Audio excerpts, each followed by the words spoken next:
Bonsoir à tous, ravis d'être des vôtres, voici les titres. C'est elle qui allaite le bébé de sa défunte fille. Marie-Louise Perrine a à sa charge les 3 enfants de Chancela Perrine, tués hier à Rodrigue. Elle demande de l'aide pour pouvoir s'en sortir. Un passager récalcitrant arrêté et menotté par des policiers dans un autobus. La scène filmée, les images dans cette édition. Tara Knitwear passe sous administration de la firme BDO. Les 550 employés de l'usine attendent toujours de recevoir leur salaire de juillet. Un des administrateurs demande un délai de 48 heures. Et puis culture, Père Laval lit toujours là, un spectacle tout public pour retracer la vie et l'œuvre du bienheureux Père Laval, alors que les spéculations vont bon train sur sa canonisation à l'approche de la venue du pape François à Maurice. On vous en parlait dans notre édition d'hier à Rodrigue. Chancela Perrine a perdu la vie après que son ex-compagnon l'ait poignardé devant ses enfants. 3 enfants qui se retrouvent depuis hier à la charge de leur grand-mère maternelle. Marie-Louise Perrine a elle-même des mineurs à sa charge, dont un bébé d'1 an. Cette grand-mère cherche de l'aide pour s'occuper de sa famille. Elle a même dû allaiter le nourrisson de sa défunte fille hier soir. Ça fait 3 pour moi. 3 pour lui. Et les enfants qui l'ont zéna? Oui, un petit 15 ans. Un petit 15 ans avec un petit garçon 1 an. Avec mon petit garçon 7 ans. Et les enfants qui l'ont zéna? Un 4 ans. Un 4 ans. Un 3 ans, une petite fille. Plus un petit bébé.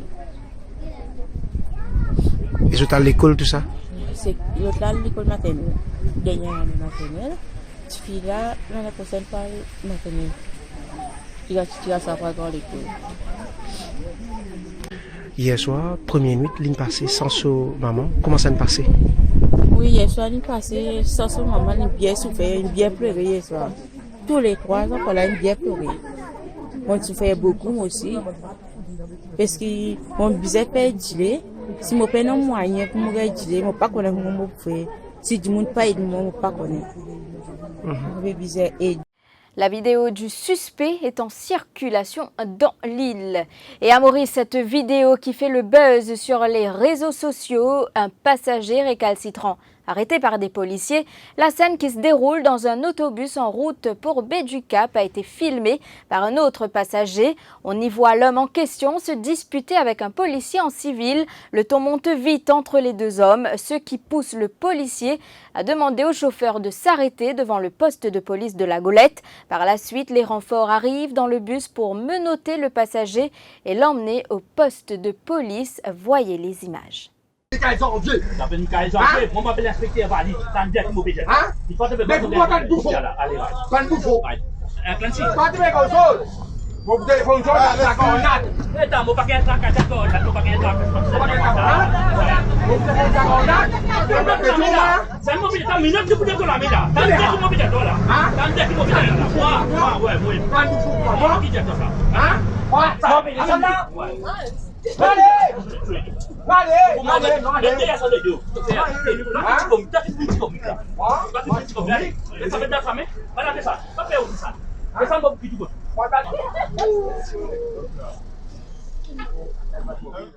Les 550 employés de l'usine Tara Knitwear veulent y croire. Ils veulent croire en un dénouement positif de leur situation.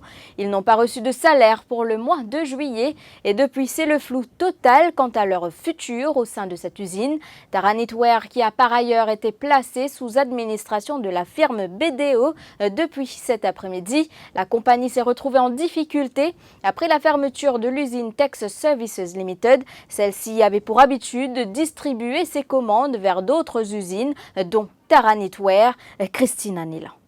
C'est un mercredi que les employés de Tara Knitwear ne sont pas prêts d'oublier. Leur directeur leur a annoncé ce matin que l'usine a été placée sous administration de la firme BDO. Afzar Ibrahim, l'un des administrateurs, parle d'un problème humain qu'il faut à tout prix résoudre. Nous pas nommés par la banque, alors c'est pas une receivership.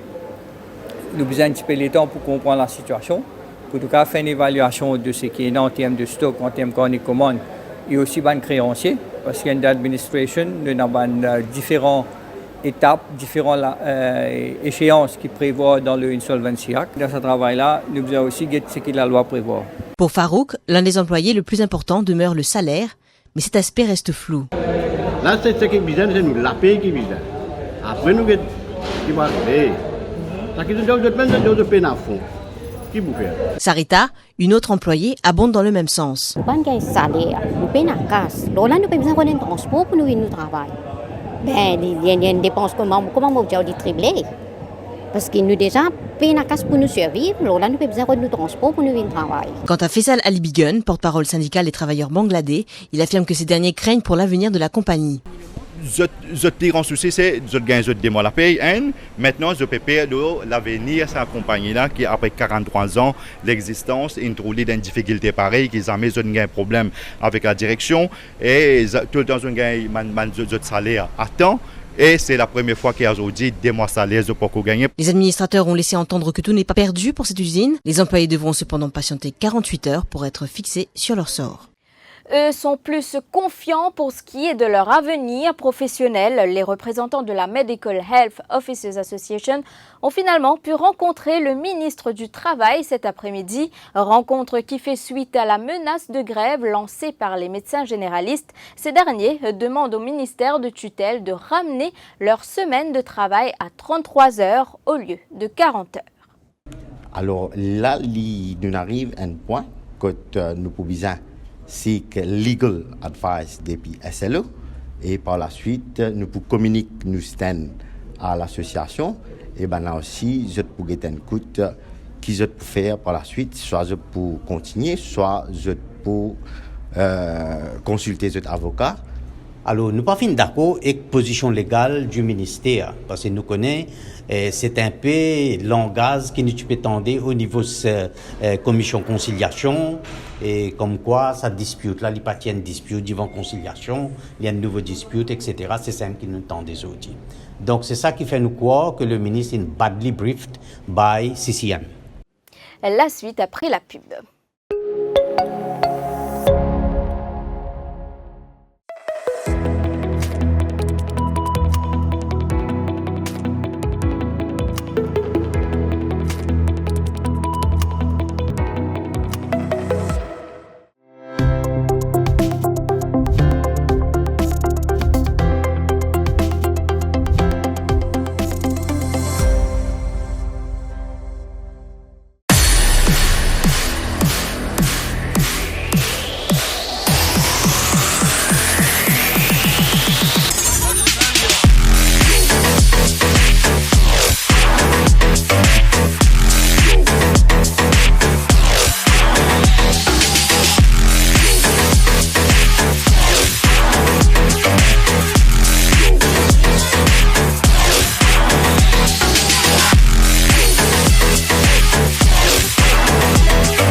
Et puis à l'hôpital G2, la section de radiographie connaît des difficultés. Pénurie de films pour les impressions des résultats des examens à rayon X. Des patients ont attendu pendant des heures aujourd'hui. Un préposé a expliqué que les films seront disponibles dans 2 semaines, ce qui force les médecins à se déplacer et venir consulter sur l'écran d'ordinateur les résultats de leurs patients.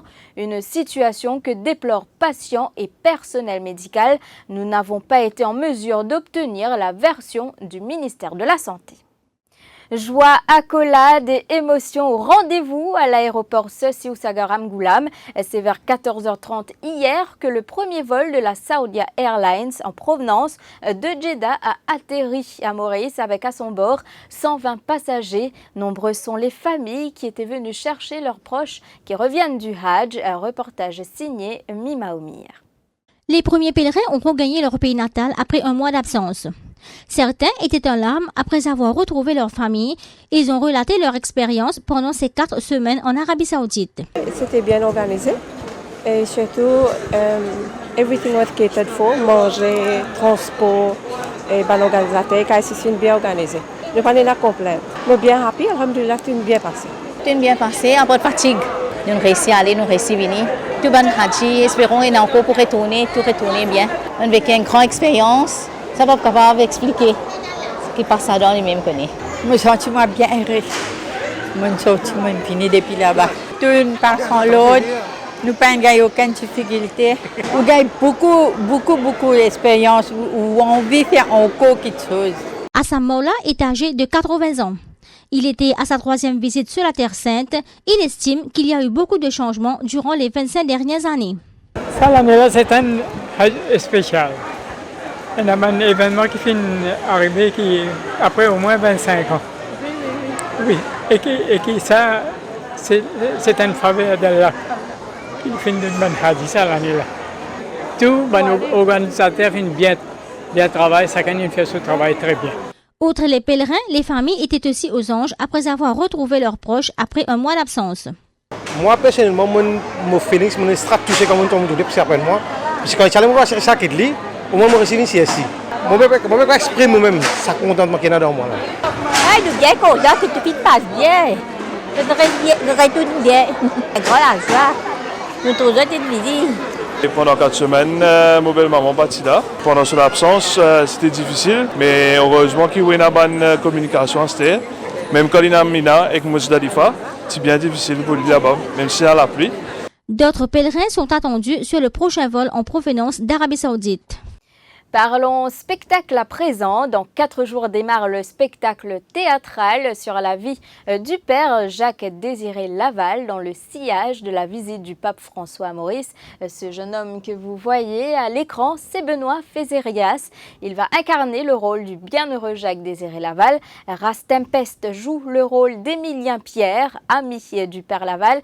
Un spectacle de 90 minutes, 18 représentations destinées aux catholiques et non catholiques. Père Laval, lit toujours là, sera joué à l'église Saint-François-Xavier du 24 août au 12 septembre prochain. Jean-Luc Émile a rencontré les acteurs et le metteur en scène pour Info Soirée. Le père Laval n'a pas fait une œuvre où il était tout seul, il n'a pas tout fait tout seul, il s'était entouré de personnes. Et notamment, Rastempest joue un personnage intéressant qui s'appelle Émilien Pierre, qui a assisté le... C'est l'ami personnel du père Laval. Les amis personnels, il en avait plusieurs. C'est très vivant, très drôle, et c'est pas une chronologie historique un peu ennuyeuse. C'est vraiment quelque chose plein de vie, plein d'énergie, parce que pour moi, le père Laval est un mélange de Nelson Mandela et de Mère Teresa. Qu'est-ce qui a été pour vous peut-être le plus difficile donc, dans ce rôle du père Laval?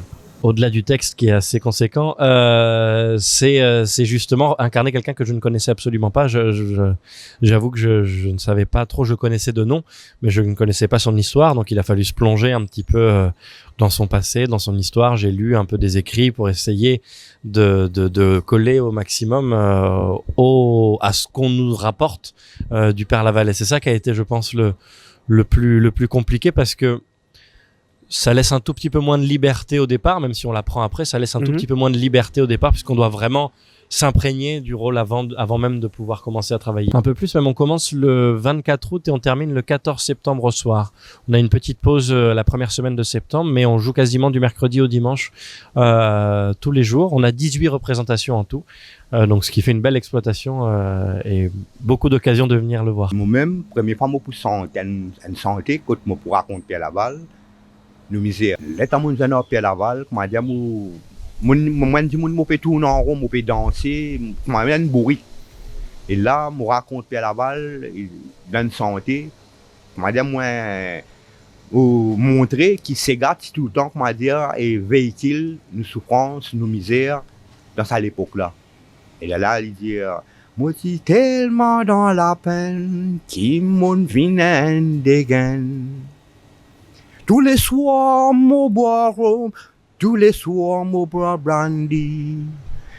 Moi, je suis tellement dans la peine, qui m'en vient dégaine. Tous les soirs, mon bois rhum, tous les soirs, mon bois brandy. Mon fin Fanny, mon fin laqué, mon fin Fanny, à ce mot danser. La première représentation, c'est ce samedi 24 août à 15h. Les billets en vente sur le réseau Tayo et dans les paroisses à 100 roupies pour les moins de 12 ans et 200 roupies pour les plus de 12 ans. Et nous allons clore cette édition avec cette bonne nouvelle, 2 Mauriciennes sur le podium pour la compétition de VTT aux Jeux africains. Aurélie Halouak-Lincoln en argent et Kimberley Lecourt de Billo décrochent la médaille de bronze dans l'épreuve du cross-country olympique de 35 km au Maroc. La Sud-Africaine Tiffany Kipp s'est illustrée avec un chrono d'1 heure 19 minutes et 15 secondes. Aurélie Halouak-Lincoln a bouclé la distance en 1 heure 20 minutes et 3 secondes et Kimberley Lecourt de Billo a réalisé un chrono d'1 heure 22 minutes et 52 secondes. C'est ici que prend fin cette édition. Merci de l'avoir suivi. Je vous souhaite de passer une excellente soirée. L'info en continu sur le www.defimedia.info.